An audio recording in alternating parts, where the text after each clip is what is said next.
Welcome to the Sisterhood of Sweat. I am here today with Saarah Samadani from BeautyMomme. She is the CEO and founder of New Bloom Media.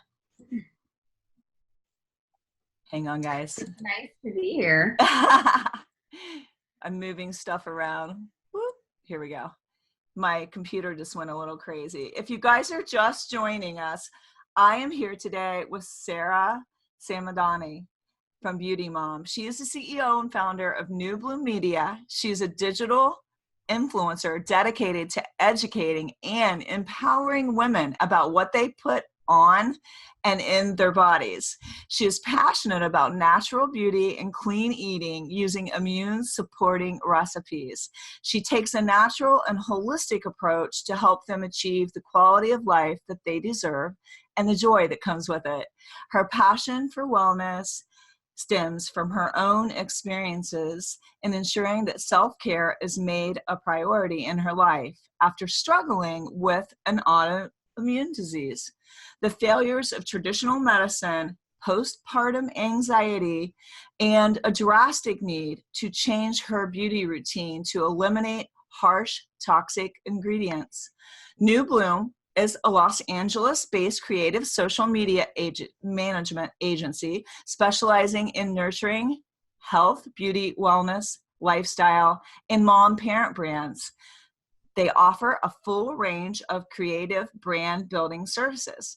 Their expertise includes brand strategy, brand development, platform management, social media, partnerships and sponsorships, media relations, gift bag placement, celebrity gifting, and experiential events.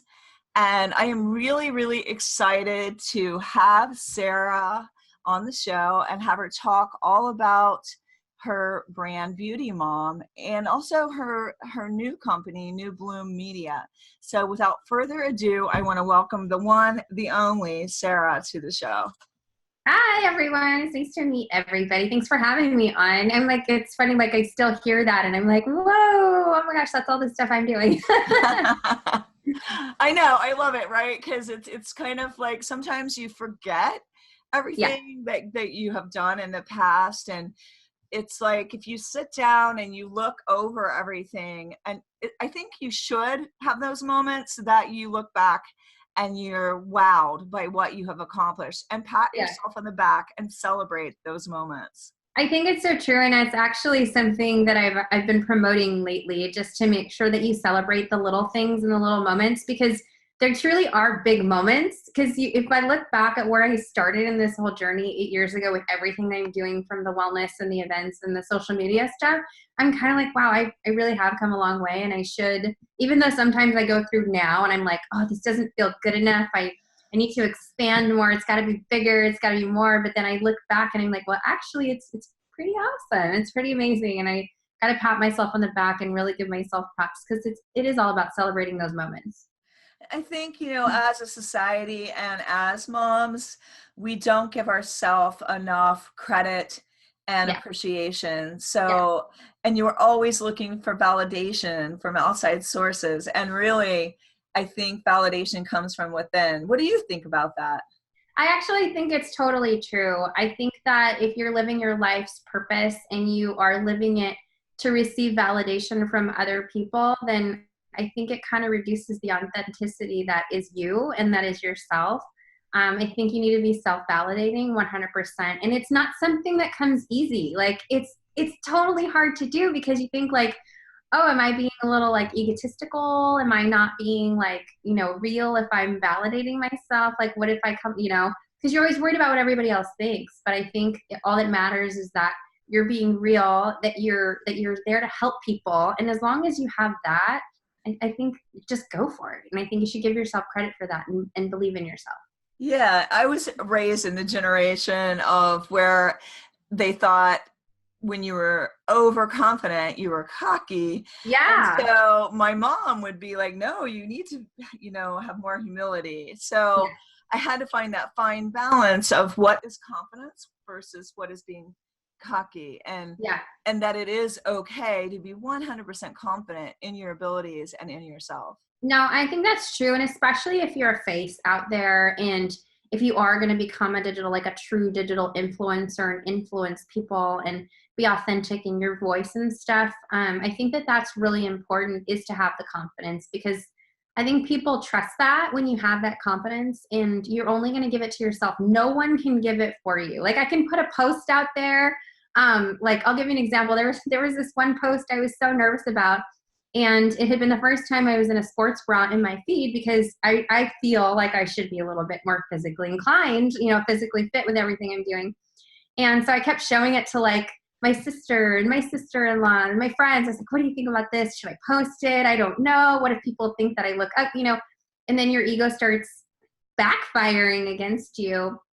And then finally, like, I put it out there, and I got a lot of, I got a lot of praise for it. But for myself, I was like, you know what? I was like tripping over nothing, and I should give myself a little bit more credit. And so it wasn't until then where I was like, you know what? You do need to find that fine balance. Like, I need to have the confidence that even if some people think I've got like a little chunky hanging over the side of my pants, that's okay. As long as I'm fine with it and it gets the point across about this great product that I absolutely adore, then so what? I think it's definitely something everyone needs. I love that. And I really think that we've gotten too hooked onto this perfect idea of what the perfect mom, the perfect woman would look like and be like, and we don't have self-acceptance sometimes. And you need to fully accept yourself and love yourself, even if you got a little chunky going on, like Saarah said, coming the sides of the pants, just love upon yourself and accept yourself, because I really believe that true self-love and acceptance is what makes other people love you. How can you expect somebody else to love you and think you're beautiful if you do not think that about yourself? It's interesting that you say that, because that's one of my biggest things, that if you can't love yourself, then why should anybody else? Like, and it may come off a little bit rude or harsh, but it's actually really true. Like me personally, I love being by myself. Like, I love my own personality, and like I can go do whatever by myself, but I still feel like if you can't do that as a person and truly love and embrace yourself and treat yourself well, what's going to incline anybody else to do that? Right. It's really true. And if you think about it, if somebody was standing up there like, I don't look very good today, and I don't know why you like me, and I really hate my pants, you would be like totally turned off by it, or maybe you would get the giggles because it's just, it's pathetic. So sometimes we are pathetic in our own lack of confidence. And I know, like, creating that confidence is what you're all about, because you have BeautyMomme and you have New Bloom, your social media influencer program. How did you, I know this has not always been the case for you, where you had postpartum depression. How did you go through that whole cycle to be where you are right now?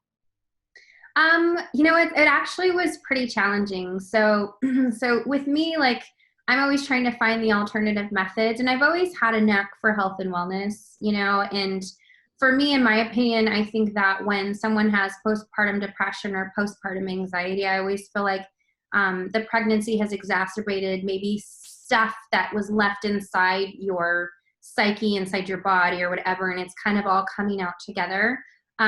New motherhood can be frustrating. It can be scary. It can feel so lonely. There is mom shaming, which happens, which is unfortunate. And that kind of just adds to a lot of the postpartum stuff.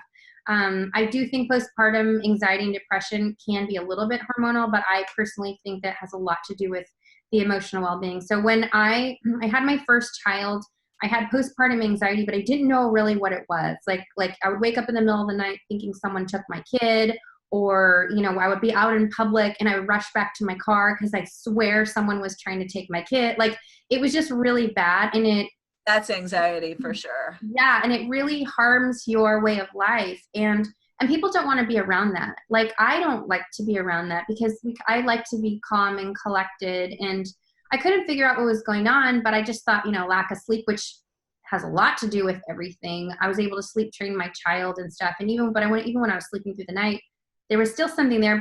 But what's hard about it is that you don't know you're going through it. And so I had some people, give like little comments, maybe you have a little bit of the baby blues.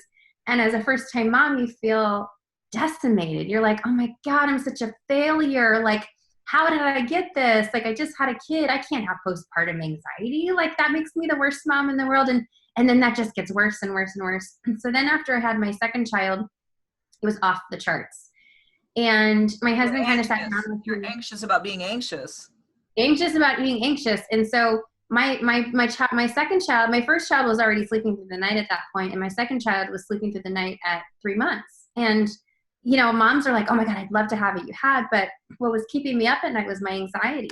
Like I would, you hear the ghost cries, and so I would wake up in the middle of the night and I'd run to my kids' room like, is someone trying to take them? And I was going crazy. Like I felt like I was going absolutely crazy. So what I did was I started doing research. And, my husband came in and said, I think you might want to maybe try antidepressants. And of course I lost it because I don't, people that need antidepressants, all the power to you. I think that's amazing. And if it's something that helps you, I think it's awesome. For me, I didn't want to go that route. I wanted to do the more natural route. Not saying it works for everybody. So what I did was I felt that there was some underlying cause. I always feel like anxiety and depression are some unresolved issues and some unresolved disease states that are inside your body. So after I discovered my autoimmune disease was kicking up like crazy. So I have Hashimoto's, and I was diagnosed 10 years before I had my children. And for whatever reason, the pregnancy started exacerbating it. And so what happens in an autoimmune disease is your body, your cells are essentially attacking itself. So the anxiety I was going crazy because my body was actually attacking itself, and nerves are misfiring and things aren't working properly. So I'm not getting the proper nutrition. And I actually wasn't getting enough nutrition to sleep. I was eating, but I was so inflamed and everything. So what I did was I did all these blood tests to figure out what was going on in my body. I found out that I had a gluten intolerance. I found out that my autoimmune markers were off the charts, meaning that my body was in full fight mode. So you have a fight mode when you have an autoimmune disease. And anything I was eating, my body was attacking it because it thought it was an intruder. So instead of having this lovely salad with, with all these wonderful phytonutrients and everything like that, my body was looking at it and going, nope, you are a disaster. You shouldn't be having this. And then it would just excrete it out of my body, but I wasn't absorbing any nutrients. All of my nutrition markers were down to nothing. So they essentially thought I was starving myself. And I wasn't. It's just my body wasn't absorbing anything. So what we did was we eliminated all the food allergies that I had. So I did a food allergy panel, an autoimmune disease panel, an ANA scan. I did a cholesterol panel. So I did all the blood work, found out that things were just not working properly. So we attacked that first. And I gave it a good 6 months and made a deal with husband. I said, if this isn't working in 6 months, I'll take the antidepressants. And again, there's nothing wrong with antidepressants. I just personally wanted, I already have to take thyroid medicine every morning. I didn't want to have to take something else outside of a nutraceutical like an omega or a multivitamin. And then I just found out that, my protein levels were really low. I'm a meat eater, and they thought I was a vegetarian, like doing a bad job being a vegetarian. So not getting the proper protein. But I'm like, I eat steaks and chickens. Like if you look on my feed, I have all my recipes, but I wasn't absorbing anything properly. So I changed all of that. And then I also started taking a look at my beauty products. Half of the beauty products I was using had gluten in it, and I had a gluten intolerance. So when you put skincare on your face, whether it's makeup or creams, serums, oils, if you use glycolic acid, whatever it is, your body absorbs it. There's some medication like testosterone and progesterone. You put it, in your lymph node areas, your body absorbs it. That should tell you like anything you put on your body's going to absorb it. So I had to clean up my skincare routine, and it was already pretty clean. Like I don't use anything with like parabens or endocrine disruptors, but I had to take it a step further, and no gluten, no emulsifiers. And slowly my body started calming down, and my anxiety calmed down with it. So 6 months happened. I was feeling a lot better, and I was like, there's something to this. I started doing a lot of investigation, and I thought, if other people have this anxiety and this, I need to talk about it. And so I started talking about it on my BeautyMomme platform, and people first thought I was on a diet because I was posting the recipes. And I mean, it wasn't a diet to like lose weight or anything. I did lose weight because of it, which was awesome. But it was more for immune support. And so all my recipes have just little tidbits of stuff for gut and immune support, which helped me. And I hope if I can just help one person, then I've done my job. That's great. That's really great. So you were suffering with all this anxiety, and pretty much you did it without any kind of medication. You just changed what you were eating. And what else did you do? What other tips could you be able to give moms out there that are suffering from anxiety? Absolutely. So I started getting mobile. I'm a gym rat. I love going to the gym, but it's not very easy to do when you do stay at home with your kids. So I started walking a lot more, because even just walking, like getting out and walking, doing some stretches at home, believe it or not, like you're getting your lymphatic system activated, because the important part is this lymphatic drainage. I bought a rebounder. Rebounding, if you don't know what a rebounder is, it's a small, like, you know, those little small trampolines that your kids have. Yeah, I bought one for an adult. My kids use it too because they love jumping, but it's just a small one. So I started doing the lymphatic drainage that way. And then I started trying to work a schedule so that I can go work. I'm a cycle advocate now, but it took me a long time to get there. So moving is what helps get your blood flow going and starts pushing out everything and all the inflammation and everything. I did change my food, but I always recommend people to get what's called an IgG and an IgE panel. I know there's some nutritionists that don't believe in them. I'm a full advocate for them, because you could do a elimination diet, but I was in such desperation. I didn't have time for it. Elimination diets, they're amazing. They do take some time because you really have to be in tune with your body. But when you're in a state of such extreme anxiety, you have no patience for anything, nothing. You're just literally living by a thread. So I would recommend doing an IgG and IgE test and figuring it out. Like, for instance, I was eating almonds and I have a high allergic reaction to almonds. Not allergic reaction, because then I would need an EpiPen. I had such a severe food sensitivity to almonds. It was causing so much inflammation that, Wow. and everyone thinks almonds are like the healthiest thing. Exactly. You would think it would decrease inflammation. Yeah, and it's supposed to. Black pepper was another one. Black pepper, they usually couple it with turmeric because it acts, it activates the antioxidant power of the turmeric. So you always see black pepper oil coupled with all the turmeric blends. And if you don't, they're brainwashing you. But you need a delivery method, which is a hot pepper. And I was loading up on turmeric drinks and turmeric in my food, and finding out that I could not have the black pepper because that was causing inflammation. Things that people tell you that are healthy, which also they can be if you don't have a food problem with it. I see so many women on these forums. I'm a part of a lot of women's groups, and I start seeing they have the exact same problems that I had. And I'm like, go check your gut, make sure you're eating the foods that you need to be eating. So I would recommend a blood panel, both for your immune system, also a regular CBC panel, any autoimmune markers. I would recommend an IgG and an IgE test, and then get moving. Like, try to do something, a walk around the block, try to do something. And if your kids are on the floor rolling around, get on the floor with them and do it. I know it's so hard to feel like you want to do that because you're not in the mood for it, but it gets everything kind of like moving. But everything kind of guides you on what you should be doing. And then I started taking a lot of nutraceuticals. And one of the things that I found with people with autoimmune disease states is that they need a lot of vitamin B, a lot from the vitamin B line to start functioning. So if you see how much vitamin B I take from everything, the B12, the B6, the B9, all of them, I take a lot of them, and I still do. And I take in the morning, noon, and a little bit at night. But the vitamin Bs are what really help you going through the day. It helps with your gut. It helps with your mind, and it helps with your hormones big time. So those are the things I would feel would be wonderful for people to start taking action on, starting to feel better if they did not want to take the antidepressant. Even if they do decide to take the antidepressant route, it's always nice to do this whole method and help them get better that way.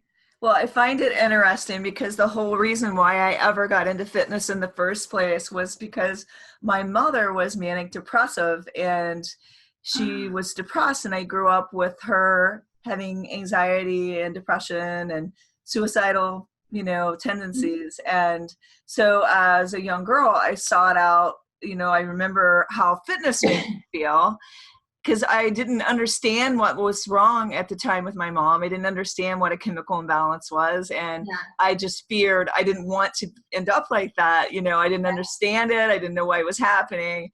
And I wanted to be happy. And I remember exercising and thinking, oh, this is awesome. Any Yeah. mood you're in, it lifts you right up. Now, at the time, I didn't understand the whole science of all the chemicals that go on in your body that lift you right up, and it gives you a spike. You're creating chemicals in your body by movement. And like Saarah said about the rebounder, it is the number one way to help that lymphatic drainage, because your nodules are open vertically, and that's the way that the bouncing of the rebounder is. So it flushes all that lymphatic fluid. And I love that you brought up the rebounder. I did collaborate on Fat Flush for Life with Ann Louise Gittleman. And oh my God, I love her. Okay. I actually talked to them. I love her. She's great with the liver detox. Yeah, their team that's is my amazing. mentor. Yes. Yeah, she's cool. Yeah. Oh my goodness. And my daughter was the photographer. She took all the pictures that are in the book. And she's pretty like a renowned photographer now. That was kind of her start. I love that though. That's cool. Yeah. Cool circle.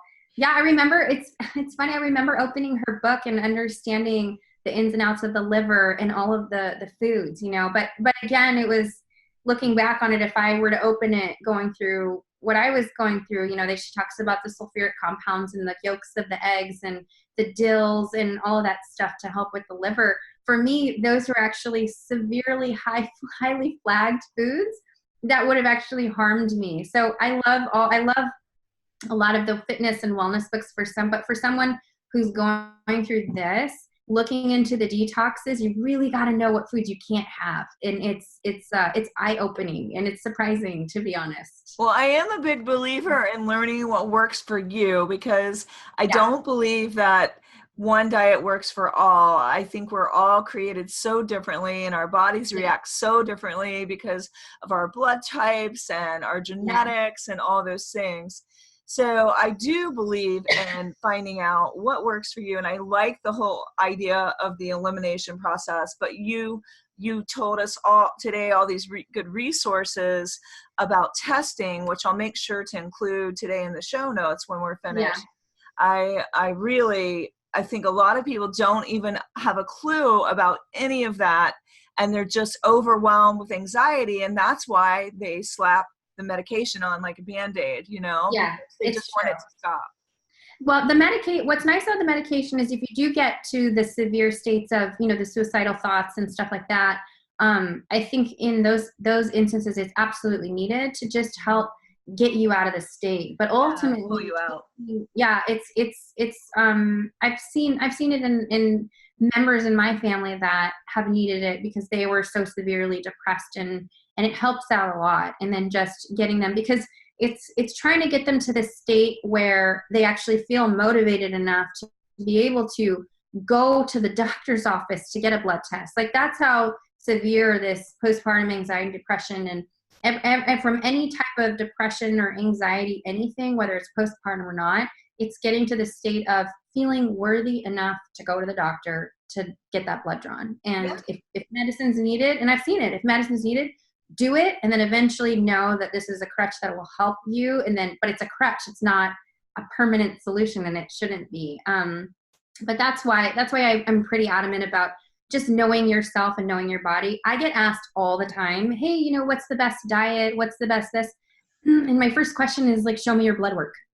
I always ask them, excuse me, I always ask people, I need to see your blood work to kind of get an idea of what's going on in your body. Because if I don't, I could hurt you severely if I'm giving you some wrong advice. And I think that's also something that if you are going to look into this naturopathic journey and you talk to someone and they're talking to you about and telling you what to eat and what to do without looking at your blood work, to me, that's a big red flag. And I walk out. I would walk out the door. I would run out the door, actually. I wouldn't stick around. But no, just recently I had a friend, tell me that they were doing the keto diet. And, I have my reservations about the keto diet, but I understand the concept of the ketones and getting your body into the state of ketosis, which can be done with intermittent fasting and stuff. But it was really hard to recommend whether it was good or bad for her without looking at her blood work. And that was the first thing I told her. I said, look, as soon as you go get your blood work, I'll look at it. Let's get an idea of what this should be, but I won't recommend anything until I see the blood work. So I think that's, again, I always recommend starting there, but yeah. Well, I'm a big believer in blood work because when I was started into my 50s, I was exhausted and I had no clue why, because I was eating right, exercising, sleeping, and I went and I had the tissue mineral analysis with the blood test and all of that. And that is what saved my life, because I had high mercury toxicity and I would have never known. Yeah.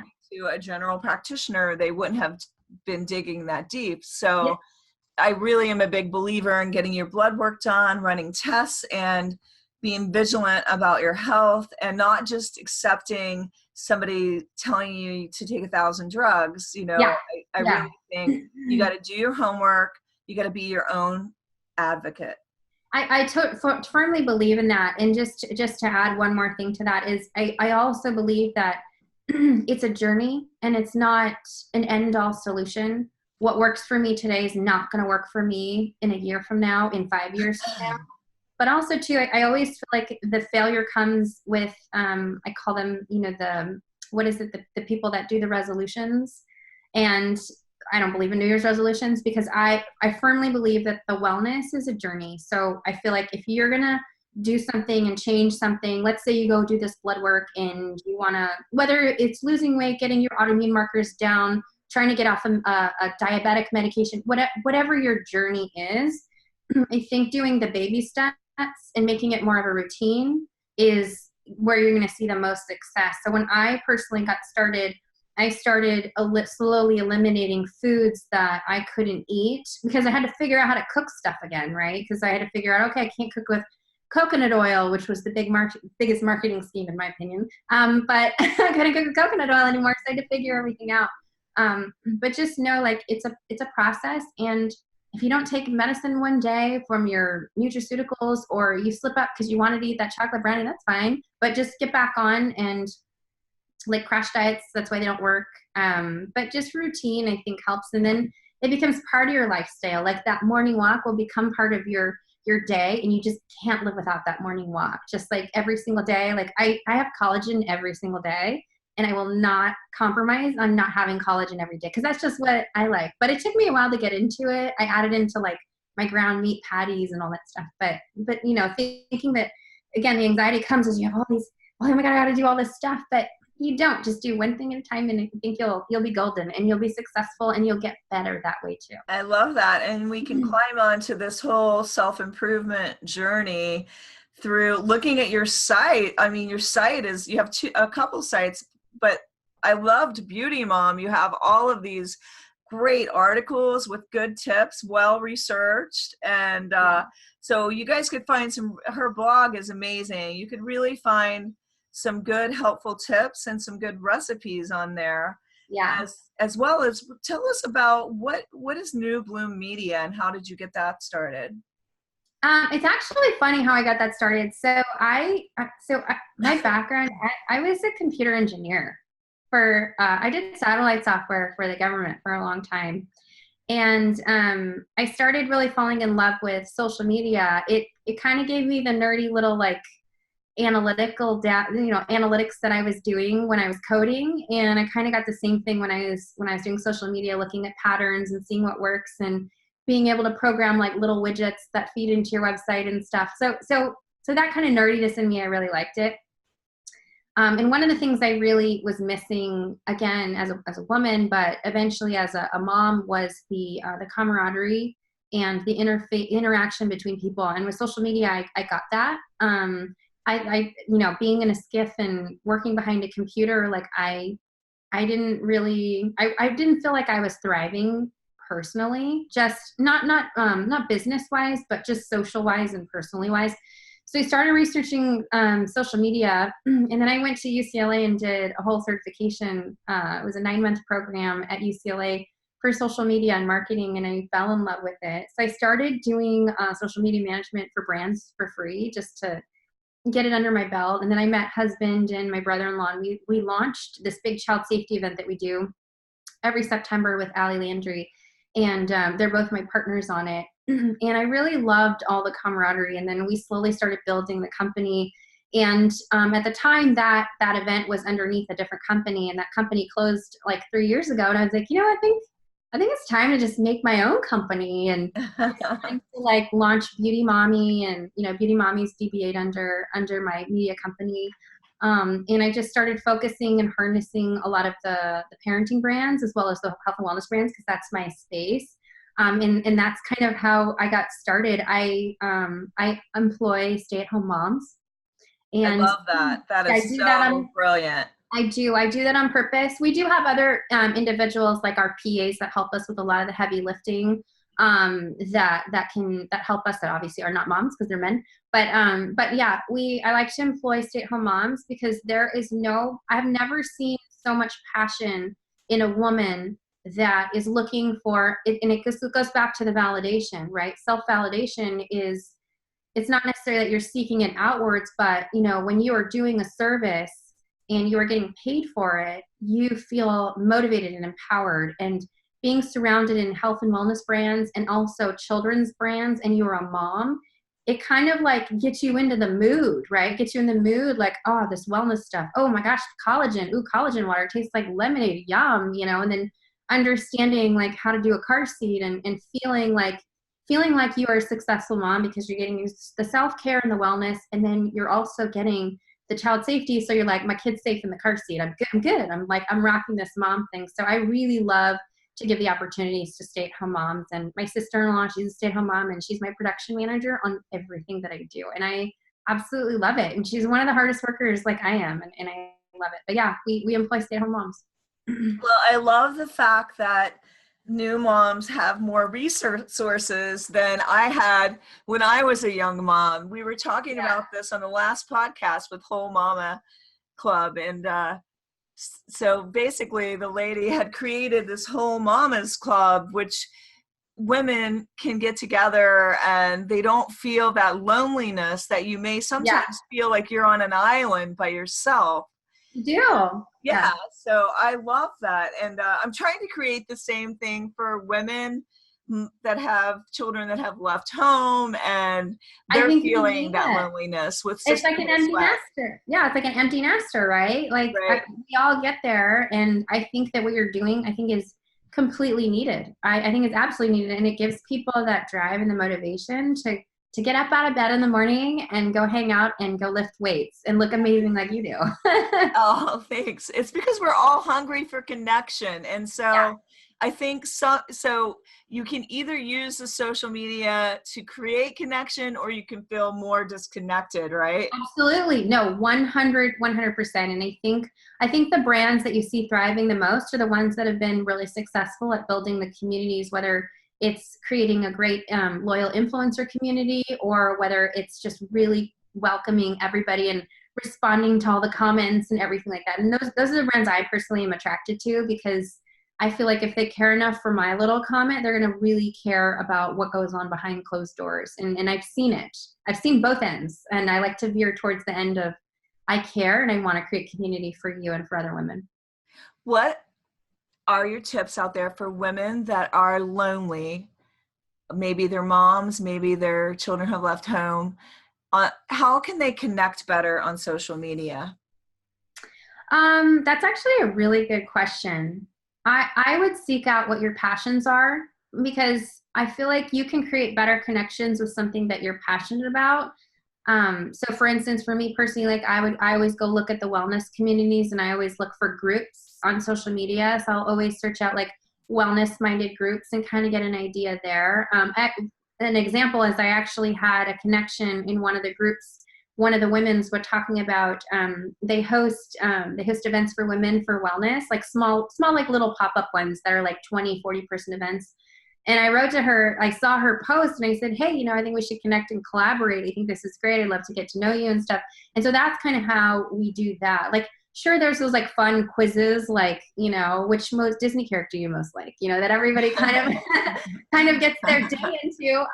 But as long as you stay, use that as like some free time. But that's how I use social media to create and connect. I also DM people a lot.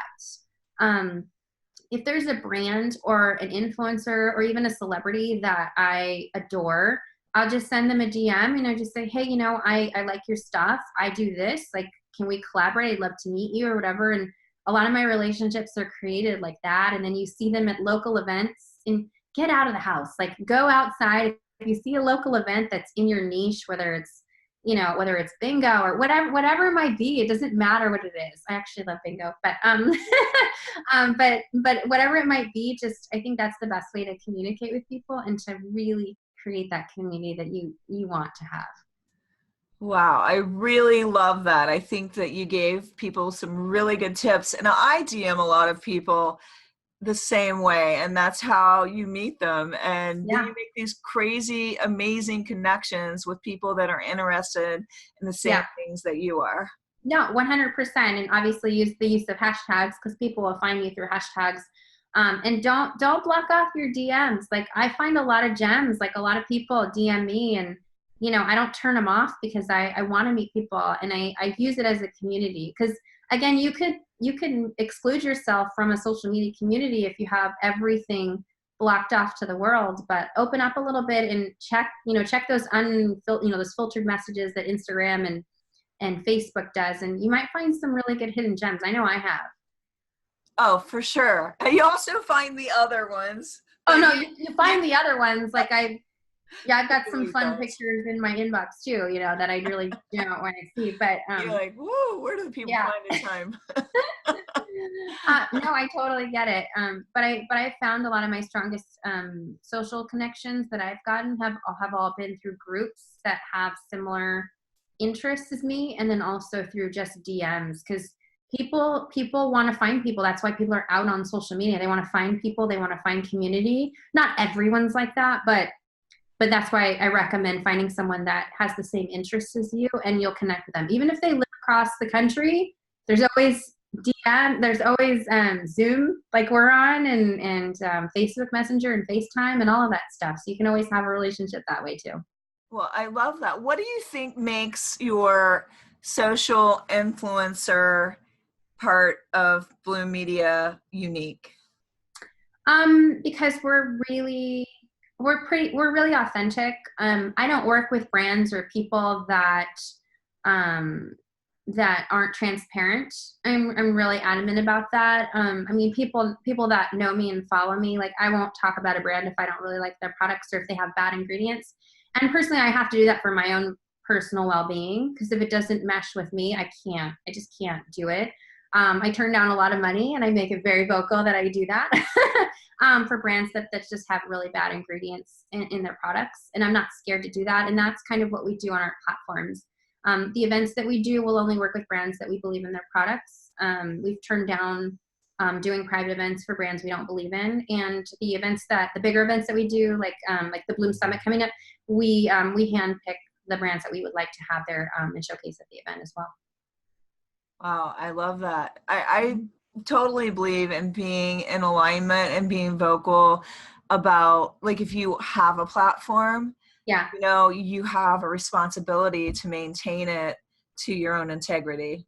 Yeah. And I think that unfortunately that gets lost. I'm finding influencers that grow to a certain amount, it does sometimes get lost. It doesn't always get lost, but sometimes it gets lost because, the money outweighs the passion, unfortunately. But I don't like that route, and I've found a really wonderful community of influencers that I work with that are always going to be on this track, and I really appreciate and respect that, and I'll continue to work with them and promote them yeah, I forever. love that. I'm really picky about the brands that I promote. Yeah. Sometimes probably to my own detriment. I'm so picky about it, but I don't want to tell somebody to try something or do something that I don't 100% believe in or that I Yeah. feel would be harmful in any way. Yeah. If I'm not going to use it on me or my body or my family's and their bodies, like I'm not going to ask you to use it on your body or your family's body. That's kind of my whole MO. Yeah, I love that. I love Mhm. that. Now I'm just going to throw you for a loop. Why should we all have our own fight song?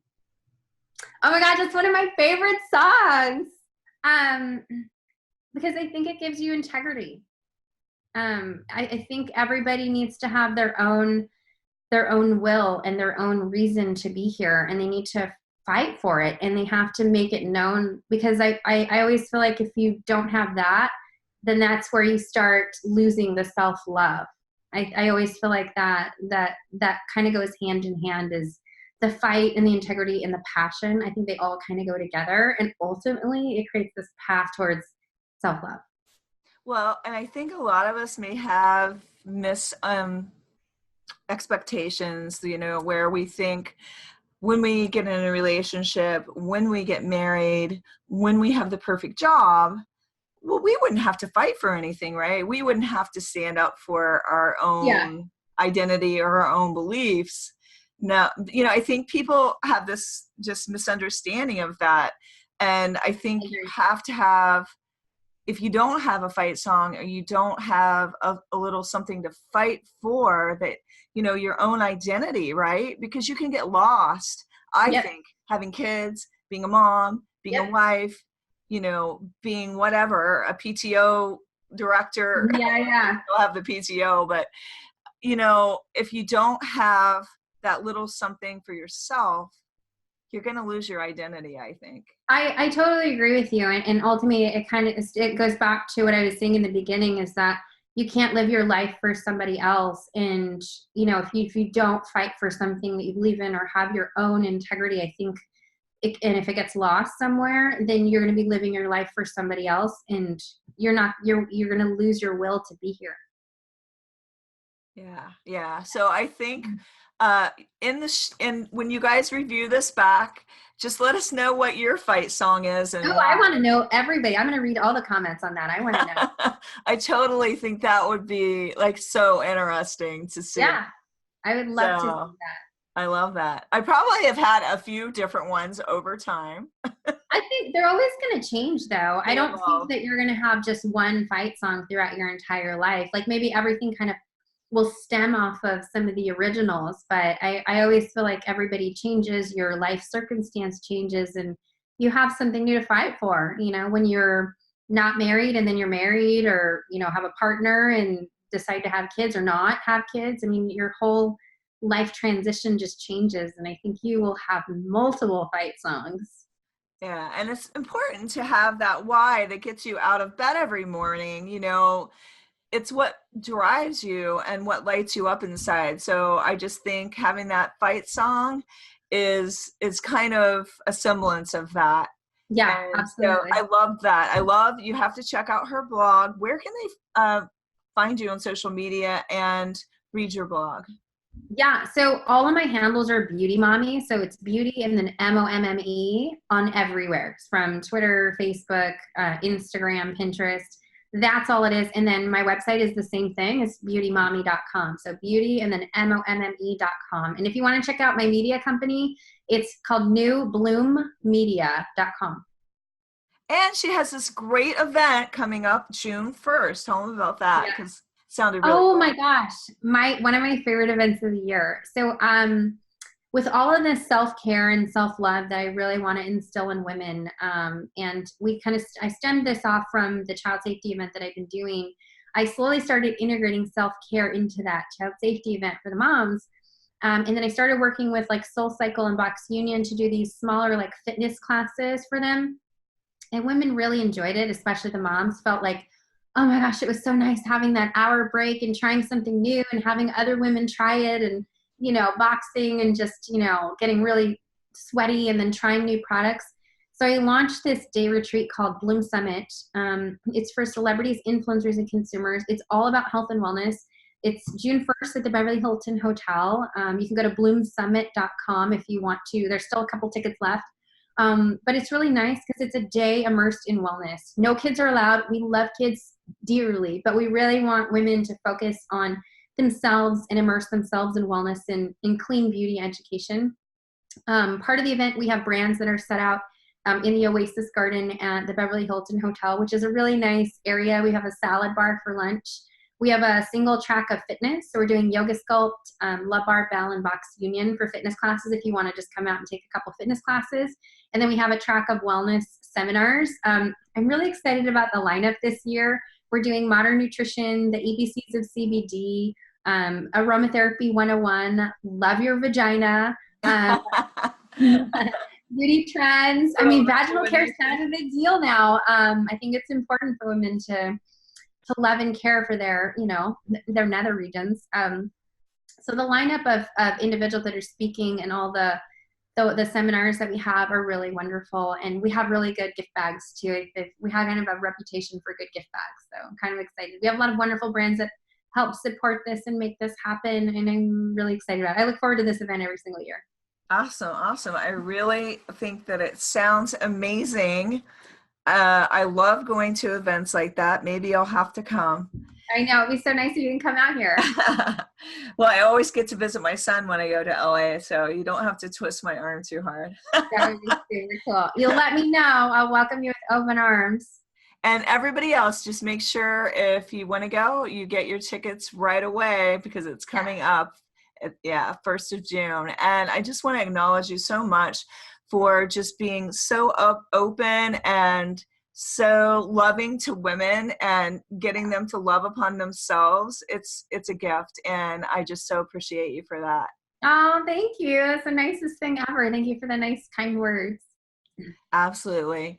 And what are 3 simple tips you can leave with our audience today? 3 simple tips. Is always make sure that you are taking care of yourself. No one else is going to do it for you. That's kind of a big one. Second tip is always make sure that you do something for yourself every day, whether it's a walk, whether it's sitting and sipping your coffee alone, meditating, whatever the case might be, doing some Netflix and chill, whatever helps soothe your soul. Just make sure you do it 1 time a day. And it doesn't have to be long. It could literally be 2 minutes just to kind of give you that feeling that you're doing something for yourself. And the third is to reach out and connect with others. Whether when I go out, I always somehow talk to a stranger, whether it's loving the earrings they're wearing or something, but I will always have a conversation with a stranger. And I always feel like when someone does that to me, it makes my day. And so I want to pass on the wellness to other ones. So tell a stranger hi, or that they have a cute dress or something. Make them feel good. I love that. Those are really awesome tips. Thanks, everybody. And thanks so much, Saarah, for coming on today. Thanks for having me. Bye, everybody. Bye.